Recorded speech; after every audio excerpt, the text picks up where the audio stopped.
Greg DePalma, and you're listening to Dan Shonka's Scouting Section on the Our Football Radio Network, where it's never too early to think about the NFL Draft. On this edition, Dan will let you know why NC State's Bradley Chubb is his current top-rated senior defensive end prospect. Over Chubb's 3-year starting career, he's registered 163 tackles, 22 sacks, 44.5 tackles for loss, 22 quarterback hurries, 7 forced fumbles, 2 block kicks, and a pick. All right, so Dan, I can see why you like this kid Chubb. Those stats are pretty impressive. And I tell you what, I've been watching a lot of North Carolina State games this year, and he's clearly the leader on that defense. Yeah, but he's got some help with him too. I tell you, that whole front line is seniors, and with Kentavious Street at one defensive end, and you got Justin Jones inside, B.J. Hill inside, and of course Chubb. I mean, that's quite a crew. And then they get a little breathing space with their backup guys. So, but Chubb is the man. I mean, he's the guy, and anybody that wears a single digit number 9, you know, has got to be a good player. Yeah, especially up front. Yeah, exactly. All right. So in your brochure, the 2018 Our-Lads NFL Draft Preview, that's out now, by the way, at ourlads.com. You wrote about Chubb being a solid tackler, but that he struggles to come to balance and finish with a wrap tackle at times due to his high-energy style of play. What did you mean by that? That's a nice way of saying it. Sometimes he's out of control when he's going after make a tackle, and then he'll, instead of wrapping up, he'll slide off. Okay. But that doesn't happen very often, and sometimes you put stuff in scouting reports to make sure that everybody knows this is not a perfect player, but he's awfully darn good, and his explosiveness that Chubb uses with his hands.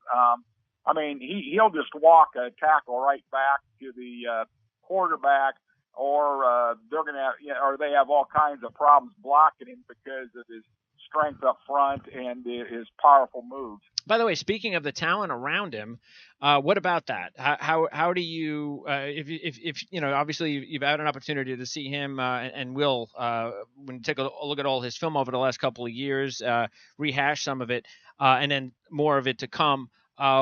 With all that talent around him, is that a positive or a negative when it comes to trying to grade a player, or does that just depend on what you see on film based on whether they're doubling them or what kind of attention they're giving them?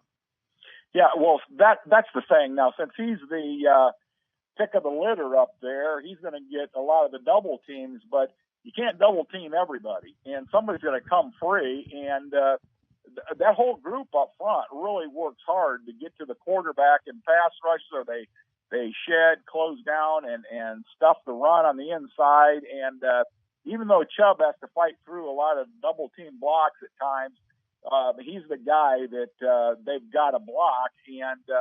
And if he can press the action toward the other guys too, in case he doesn't make the tackle, he's disruptive enough that it forces the ball carrier into Hill, Jones, or Street, the other guys up front. Okay. Matter of fact, I don't think we've ever talked about Dave Huxtable before, the coordinator at NC State, but maybe people should start recognizing him because, boy, another former coach at Wisconsin. It seems like these former Wisconsin coaches know how to coach defense. But he's been there now, I believe, for 5 years. And really, I mean, okay, maybe Street, you know, he at Roseboro, they were highly touted coming out, not major prospects, but Chubb was never a major prospect. He's done a really good job with developing these players as a coordinator, and it's about time he probably gets some respect, and maybe he'll finally get it this year. Yeah, I tell you, I've known Dave for about probably 30 some years, and even when we started as a young coach, and that's his thing, defense, and he's been around a lot, and he's seen a lot of different defenses, and he's kind of put the best of everything in one package. And hey, it's tough being a coordinator now with the way these spread offenses are. Yep. And you can see him getting canned left and right. Yeah. And like you said, he's been there 5 years, and hey, North Carolina State is a very good football team, and they're certainly not under the radar now, but no. I think we're going to see some big things with NC State here in the next few weeks. Yeah, a lot of seniors, including all those players that we talked about: Street, Hill, Jones, Chubb, Fernandez, the linebacker for NC State's defense. So they got to take advantage of these big games coming up. We'll get into that in just a minute. What position do you think, and what scheme will Chubb's talent be best suited to play at the next level? Well, to me, I think it'd be a shame to have him just play a anchored defensive end like a 5 technique and a 3-4. But, some teams may want him to do that, like the Steelers, for instance. Those big, strong guys like Bradley Chubb are perfect anchor, keep people off the linebackers, and then everything gets funneled to your linebackers so they can make the play. But I really think that he could play a right end and certainly, a left run-stuffing end in a 4-man front. But, I think now a lot of times teams are looking for a guy that can be in a rotation. Say they got a 4-man rotation up front. Okay. Because if they, you give it to you every single play, like Chubb does, I mean, you can't. An offensive lineman can't ever let up. They've got to block this guy time and time and time again, and that's one thing you like about him, because his high motor, his great effort, and even if he doesn't make a tackle, he's so disruptive. He pushes the play deep, and then one of his teammates to make the play. So like Chubb a whole lot, and I think before the season started, he was underrated, but not by us. We've liked him from day one, and we got him as a top 10 player. Now, considering he is a good run defender, and he's got all that all around ability to defend the run and the pass, is that a sign? Is that a good indication that he is best suited to play the defensive line as opposed to maybe a coordinator wanting to play linebacker? Oh yeah, see, he'd be too. Now he's a guy that'd be too big to play linebacker, but I've seen coordinators drop these guys into coverage, even though he's 275 pounds.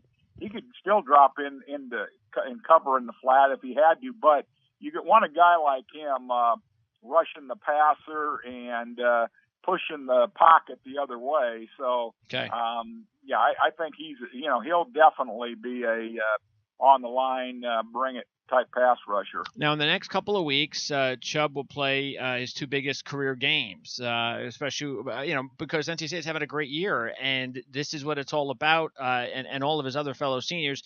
Now, this week, he's got Notre Dame and offensive tackle Mike McGlinchey, and then defending national champion Clemson the following week. So what are you looking for when you watch Chubb play in the next couple of weeks, especially this week at South Bend against McGlinchey and Notre Dame?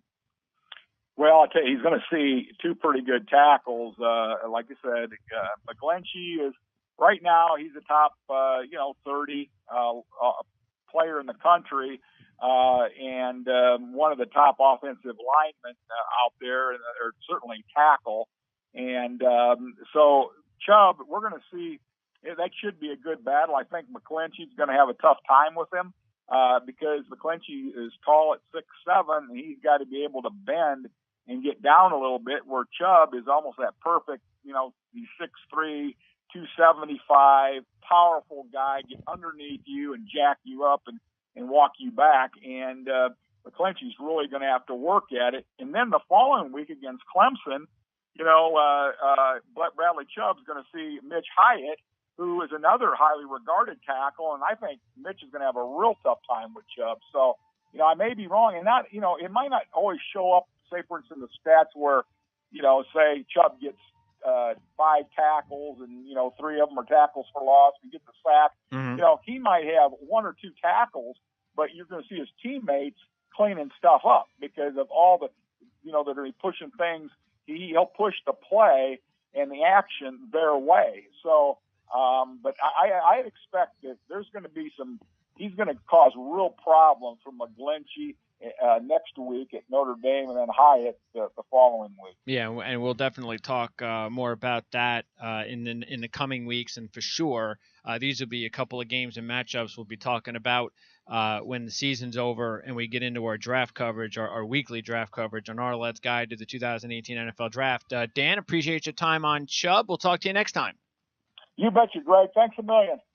All right, that's it for this Chubb Insight. Dan Shonka, Our Lads. We've got a lot of these to cover for you on the Our Lads Football Radio Network. We look forward to doing this not only during the season, but also, as I mentioned, once the season's over. Boy, we got a bunch of these that we're going to be bringing you all the time. Check out for our on-demand alerts at Prime SN. Follow us on Twitter, and we'll let you know when these are available.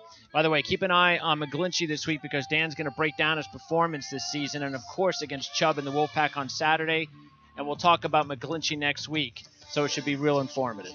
I'm Greg DePalma. Thanks for listening to Dan Shonka's Scouting Section on the Our Lads Football Radio Network, where it's never too early to think about the NFL Draft. Go to ourlads.com and order a subscription of your choosing, including a 2018 Our Lads NFL Draft preview brochure that's available right now. Thanks for tuning in to the Our Lads Football Radio Network.